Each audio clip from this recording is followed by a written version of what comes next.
Bonjour, Annie Gilberto, je suis directrice générale de la Fédération nationale des centres d'information sur les droits des femmes et des familles. 106 centres d'information sur les droits des femmes et des familles sont présents sur tout le territoire. Ils maillent au plus proche du public les territoires urbains, semi-urbains, les quartiers politiques de la ville, le milieu rural, à travers des lieux d'accueil d'informations sur les droits au sens global et transversal du terme. Juridique, accès à l'emploi, accès à des réflexions sur la parentalité, développement d'actions sur la citoyenneté et la parentalité, et puis appui à l'insertion professionnelle et surtout aide aux femmes victimes de violences sexistes.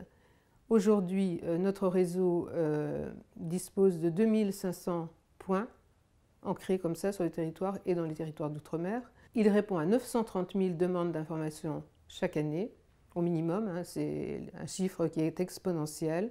Et on ne vient jamais nous voir pour nous dire bonjour, je passe devant chez vous pour témoigner que ma vie est magnifique. Donc la plupart du temps, et systématiquement, ce sont toujours pour des situations difficiles. Nous disposons de plusieurs portes d'entrée pour que, notamment, les victimes puissent parler, soit directement par les services spécialisés d'aide aux femmes victimes de violences, soit par le service Infodroit, qui lui est un service généraliste, soit par le biais des services emploi.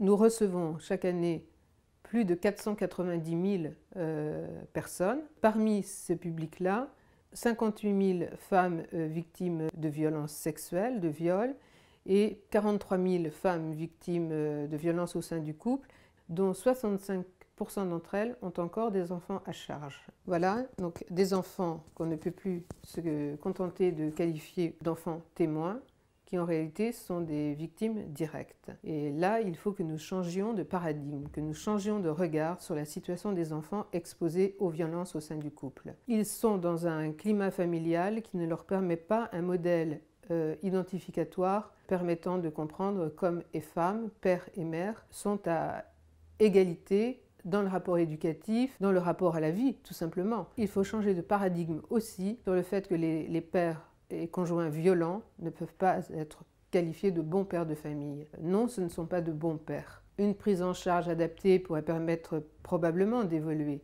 mais en l'état des faits, on ne peut pas les qualifier de bons pères. Et là, il y a tout un travail que nous activons dans le cadre de nos formations sur les violences, notamment auprès des travailleurs sociaux. Et c'est un domaine autour duquel nous veillons à ce que des pratiques sociales type médiation familiale ne soient pas conduites lorsqu'il y a des enfants témoins de violences. Alors, que faisons-nous, nous, directement auprès des enfants témoins, ex-enfants témoins, je vais les appeler, qui sont en réalité des victimes directes? Nous ne travaillons pas spécifiquement en termes d'accompagnement des enfants. Nous réorientons vers les services sociaux formés à ce sujet et dont la montée en charge formative est prévue dans le cadre du 5e plan, y compris les médecins de famille. La PMI, quand nous intervenons dans les établissements pour former, sensibiliser sur la question des violences faites aux femmes, bien évidemment que nous abordons la question des enfants victimes. Ensuite, sur un plan autre que les violences au sein du couple, il y a la question des révélations de la part de mères qui ont constaté que leur propre enfant avait été victime de viol par inceste. Ça peut être le conjoint, ça peut être le grand-père, ça peut être l'oncle, l'environnement proche, qui rentre aujourd'hui dans la définition juridique de l'inceste. Évidemment que là, nous encourageons les mères à déposer plainte. C'est toujours très difficile pour elles parce qu'elles ont l'impression qu'elles sont auteurs de la condamnation de l'agresseur. Ce ne sont pas celles qui engagent la démarche de dénonciation qui, elles, condamnent. Elles ne sont pas à l'origine de la condamnation. C'est l'État qui condamne. Tout ce travail autour des mots, évidemment, nous le faisons avec les mères qui nous signalent des enfants victimes de viols par inceste. C'est pas anodin, hein.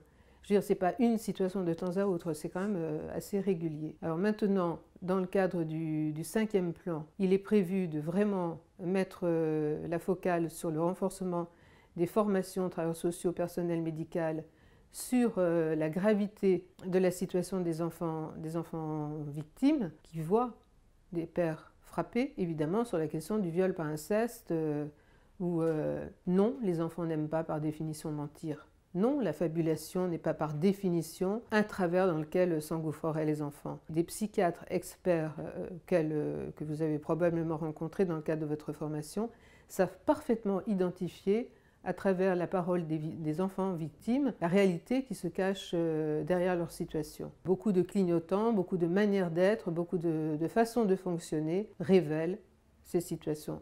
Et la société a trop souvent tendance à déqualifier la voix des enfants. Alors, des associations spécifiques existent pour accompagner les familles autour de la prise en charge des enfants victimes de viol par inceste. Alors, quand je dis des enfants victimes de viol par inceste, je vais situer les choses dans la temporalité. Nous pouvons, nous, être amenés à entendre la voix de femmes victimes de violences, ou pas d'ailleurs, qui viennent parce qu'elles ont découvert que le conjoint se livrait à ces agressions abominables sur leur propre enfant. Mais nous rencontrons beaucoup d'adultes, de femmes adultes, qui dans le cadre d'un trauma qu'elles n'ont pas dépassé, viennent nous voir. Elles nous parlent peu d'ailleurs du délai de prescription. Qu'est-ce que je peux faire? Je ne m'en sors pas. Je suis en permanence envahie par cette image, par l'odeur de mon père ou de mon frère qui pénétrait dans ma chambre tard le soir, ou pas d'ailleurs. Je n'arrive pas à m'en sortir, je suis en permanence paralysée par la peur. Là, évidemment, nous travaillons directement sur le sujet avec les victimes et en lien étroit avec le collectif féministe contre le viol. Merci.